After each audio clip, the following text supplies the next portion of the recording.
चलिए आज हम लोग क्लास वर्ग 8 का कौन सा चैप्टर पढ़ने वाले हैं? पहला चैप्टर पढ़ने वाले हैं। चैप्टर का नाम क्या है? परिमेय संख्या, है ना। मतलब इंग्लिश में क्या बोलते हैं इसे? Rational number.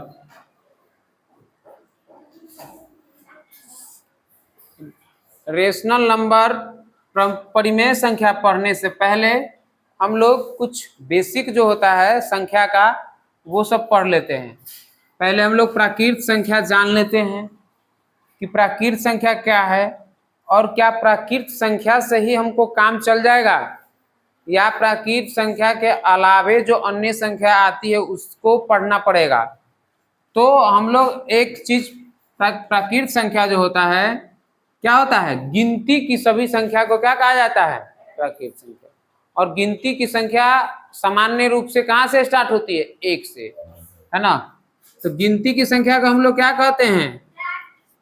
गिनती की संख्या को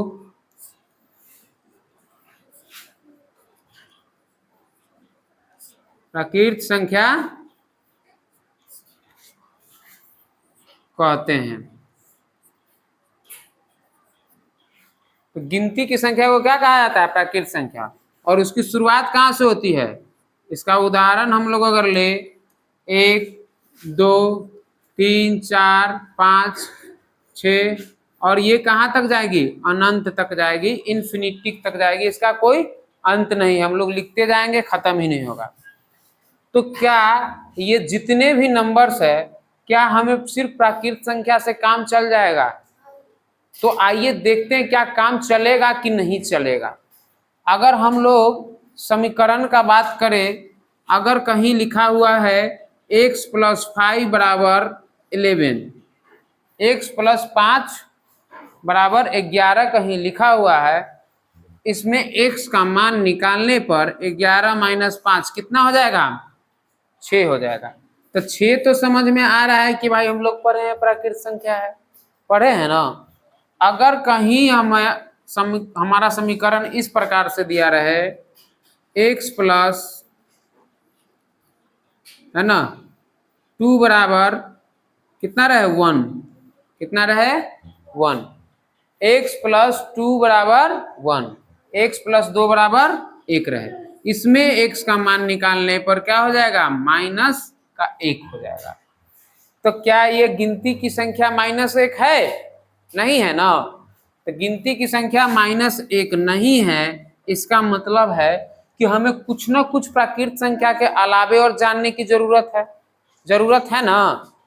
तो ये जो -1 है ये जो है क्या है? इसीलिए हमको एक पूर्णांक संख्या की भी पढ़ने की आवश्यकता होगी। किस संख्या की पढ़ने की आवश्यकता होगी?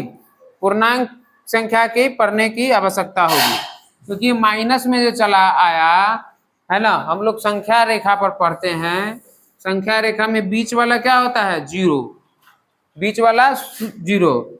और जो जो हम लोग इसके दाएं साइड बढ़ते जाते हैं तो संख्या का मान क्या होता है? बढ़ते चला जाता है। इधर 1, फिर इधर 2, इधर 3, इधर 4 5 और आगे बढ़ते जाएगा, ठीक।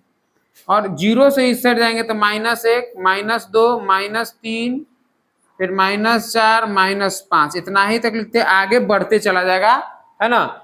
जो जो हम लोग दाएं साइड जाएंगे तो क्या चीज का मान बढ़ेगा? उसका अंक संख्या का मान बढ़ते चला जाएगा। समझ में आया?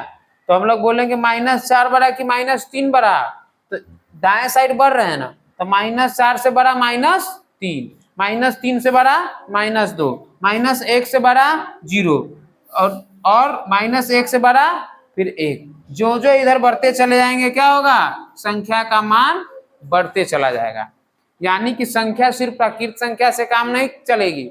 और जब एक होता है पूर्ण संख्या, क्या होता है? पूर्ण संख्या। सभी का परिभाषा हम नहीं लिखते हैं, सिर्फ बता देते हैं। पूर्ण संख्या में क्या शामिल करते हैं? 0 जब शामिल कर देंगे, मतलब गिनती की संख्या में जब हम 0 शामिल कर देते हैं तो कौन सा संख्या बन जाता है? पूर्ण संख्या बन जाता है ना। कि 0 से शुरुआत होगा, 0 1 2 3 4 5 6 और वो अनंत तक जाएगी। समझ में आ रहा है? और जो ये पूर्णांक संख्या होता है हम लोग को तीसरा नंबर पर पढ़ेंगे। तीसरा नंबर पर क्या पढ़ेंगे? पूर्णांक।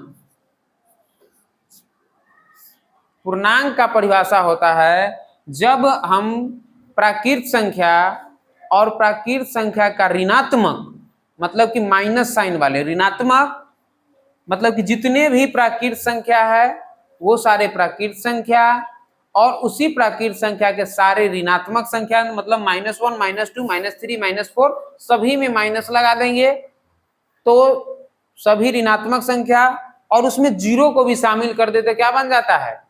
पूर्णांक बन जाता है।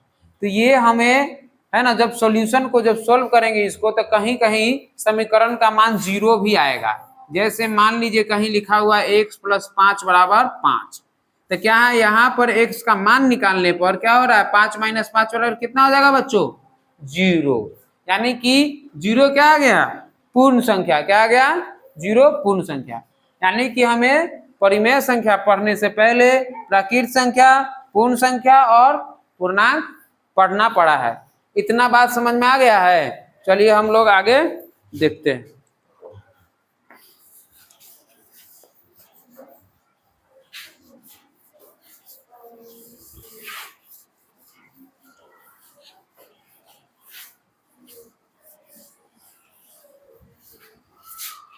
अब हम लोग परिमेय संख्या देख लेते हैं। परिमेय संख्या क्या होता है? कौन संख्या? परिमेय संख्या। इंग्लिश में क्या बोलते हैं? Rational number. जब किसी संख्या को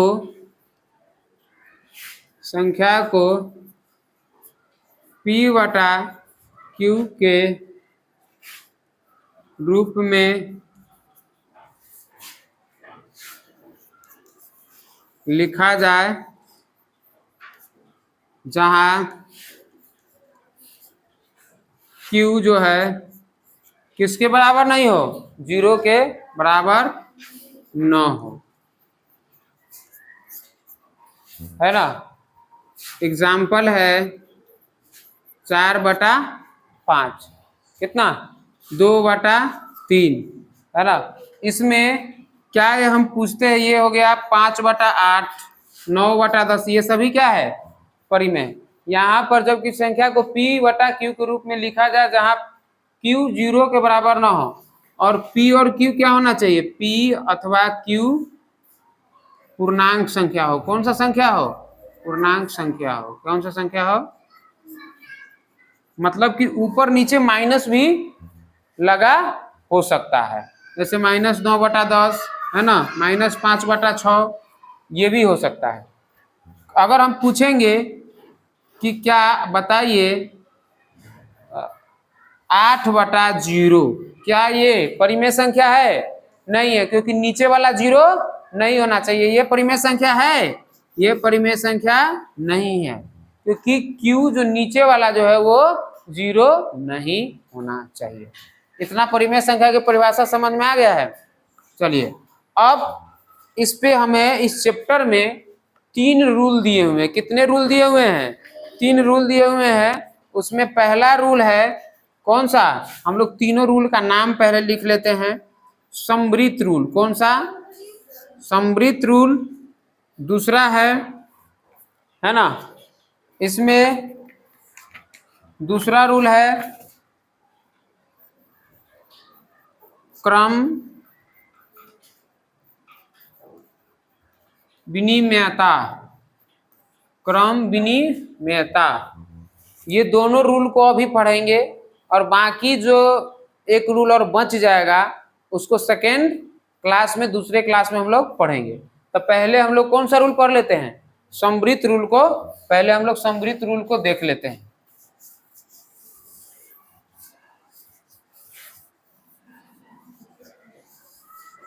जहां समझ में नहीं आएगा वहां बोल दीजिएगा, बीच में दोबारा समझा देंगे। पहला है समवृत्त रूल। देखिए पहला कौन सा रूल है?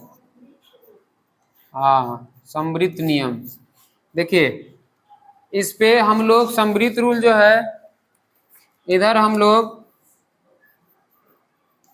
संक्रिया लिख लेते हैं, इधर संख्याएं लिख लेते हैं। क्या लिख लेते हैं, है ना, इधर संख्या है। अब देखिए क्या होता है। अब इसमें जोड़, सबसे पहले जोड़ पर ही देखते हैं। और हम लोग ये सबसे पहले किस पर चेक करेंगे, पूर्ण संख्या पर चेक करेंगे। किस संख्या पर चेक करेंगे, पूर्ण संख्या। तो पूर्ण संख्या बच्चों कहाँ से स्टार्ट होता है, 0 से स्टार्ट होता है ना। तो अब हम लोग चेक करते हैं जोड़ पर कि ये आइए समृद्ध रूल क्या कहता है। मतलब किसी दो संख्या को जोड़ने पर, किसी दो संख्या को जोड़ने पर क्या होता है, देखेंगे क्या वो पूर्ण संख्या आता है कि नहीं। ये रूल हम किस पे चेक कर रहे हैं, पूर्ण संख्या पर चेक कर रहे हैं। समृद्ध रूल को किस पर चेक कर रहे हैं हम लोग, पूर्ण संख्या पर।